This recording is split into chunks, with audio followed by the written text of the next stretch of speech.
São nossos convidados neste jornal Tiago Gonçalves e Pedro Brinca, ambos economistas. Muito boa tarde, bem-vindos.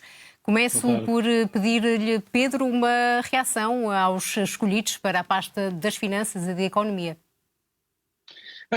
No que diz respeito ao Ministério das Finanças, a escolha de Joaquim Miranda Sarmento parece-me que era, primeiro, esperada e, segundo, parece uma opção feliz. Joaquim Miranda Sarmento é uma pessoa que dificilmente encontraremos no país alguém com um conhecimento tão profundo do que é o aparelho fiscal, um conhecimento tão profundo do que é a área da contabilidade pública. Por isso, do ponto de vista técnico, não tenho a mais pequena dúvida que Joaquim Miranda Sarmento não só era um nome esperado, como parece que seja um nome feliz. Do lado para o Ministro da Economia, eu confesso que fiquei um pouco surpreendido com a nomeação de Fernando Alexandre para Ministro da Educação, Ciência e Ensino Superior. Fernando Alexandre tem um perfil que eu pensaria que seria ideal para Ministro da Economia, acabou nesse ministério. Creio que nessa área poderá dar um contributo importante, porque tem já algum conhecimento daquilo que é o sistema universitário, porque ele próprio é docente universitário, mas também porque está muito dentro daquilo que são as estratégias de transferência de conhecimento entre universidades e mundo das empresas. Pedro Reis, com a pasta da Economia, é alguém que conhece o tecido empresarial a fundo, é alguém que já teve em agências públicas de promoção de investimento, promoção da economia.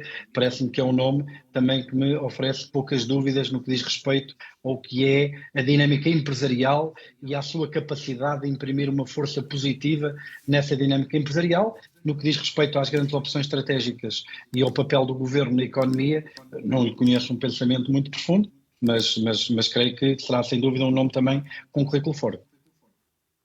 Tiago, que desafios é que estes governantes terão e também a sua opinião sobre estes nomes? Se ficou também surpreendido, por exemplo, com o facto de Fernando Alexandre ter ido para a educação em vez da economia? Bom, é uma matéria de escolha. Eventualmente Pedro Reis tinha já algum contributo do ponto de vista do desenho do programa da AD, nomeadamente na área da economia, e portanto não será assim uma surpresa tão grande. Eu compreendo a opinião do Pedro.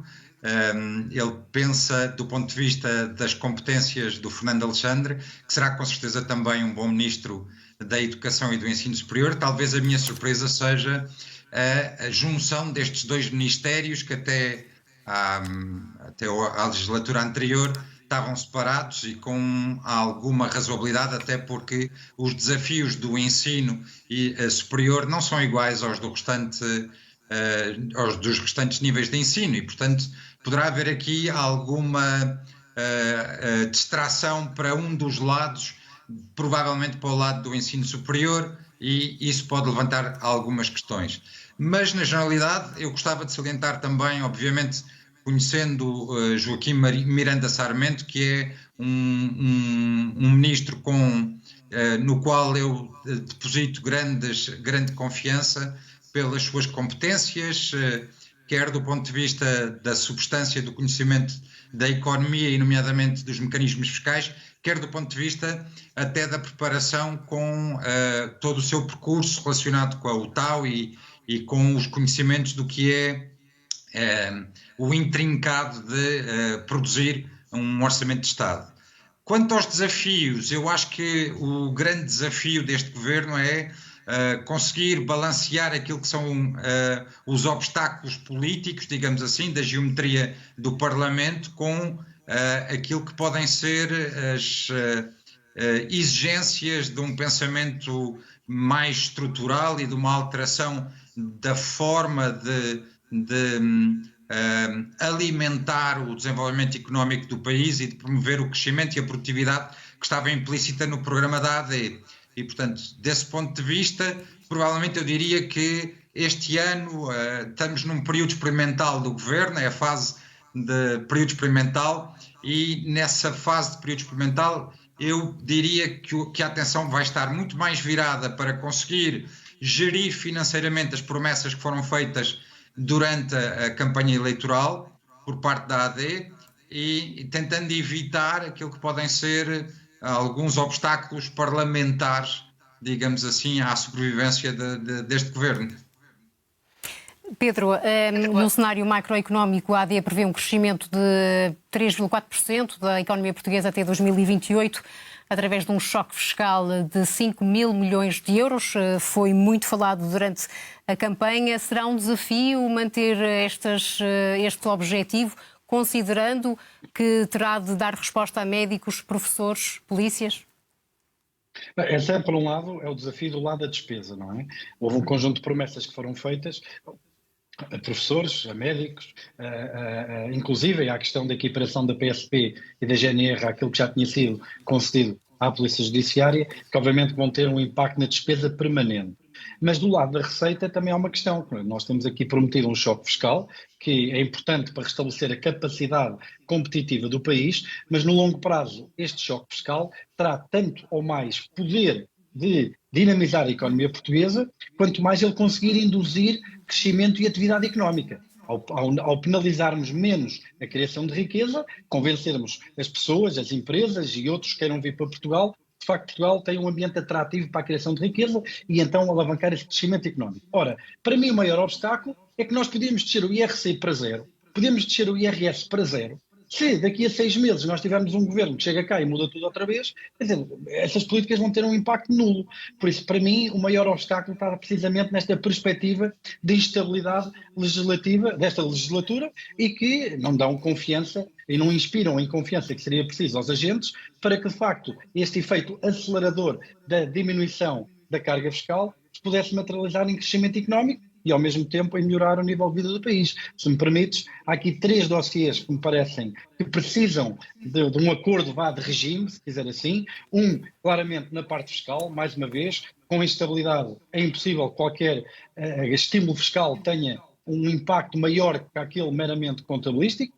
O segundo é um dossiê com forte impacto social, que tem a ver com a habitação.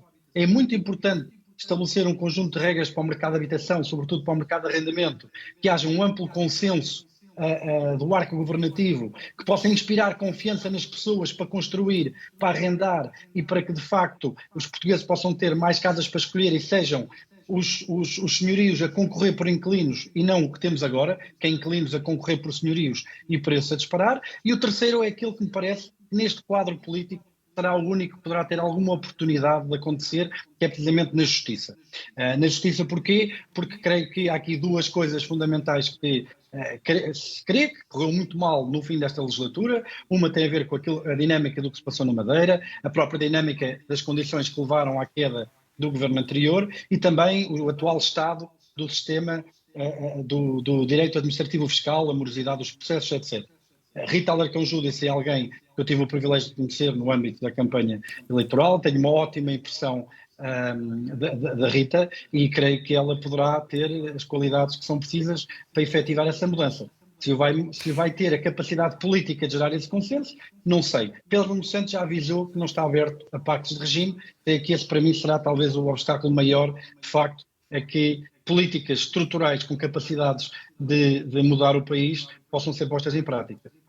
Temos apenas menos de 2 minutos e eu perguntava ao Tiago se quer também, se partilha destes receios apresentados aqui pelo Pedro Brinca e este entendimento que tem que ser abrangente e também ainda deixar aqui uma questão sobre o excedente orçamental, que muito se tem falado, como é que o Governo deve gerir esse excedente? Bom, partilho obviamente de muitas das opiniões que o Pedro acabou de dar. Eventualmente acrescentava que esta fase será uma fase em que caberá ao Governo ser capaz de colocar o ónus do outro lado para poder, de certa forma, incentivar a esses pactos de regime.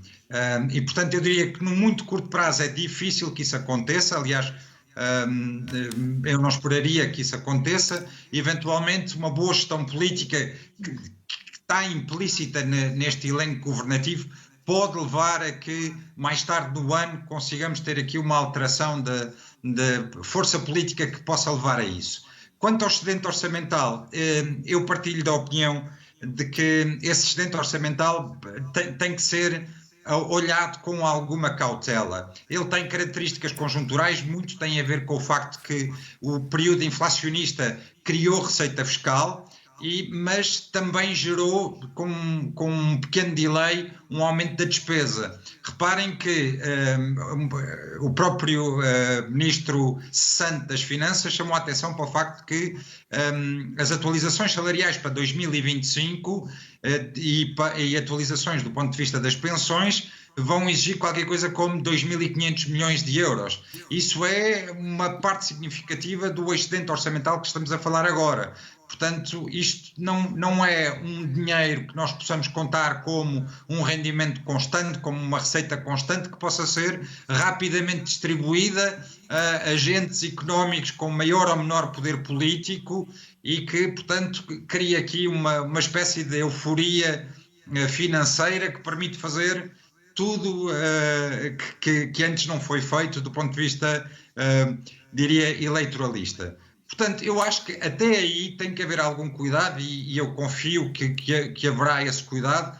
Aliás, a visão mais tecnocrata do Joaquim Miranda Sarmento servirá precisamente para conseguir balancear e refriar um bocadinho como é que nós podemos fazer uma boa gestão financeira entre aquilo que são as exigências conclua, por favor. Para aquilo que é o necessário para responder às promessas eleitorais, mas que não comprometa o futuro do país. Eu agradeço aos nossos convidados. Um bom feriado para os dois. Obrigado. Dia 1 de abril.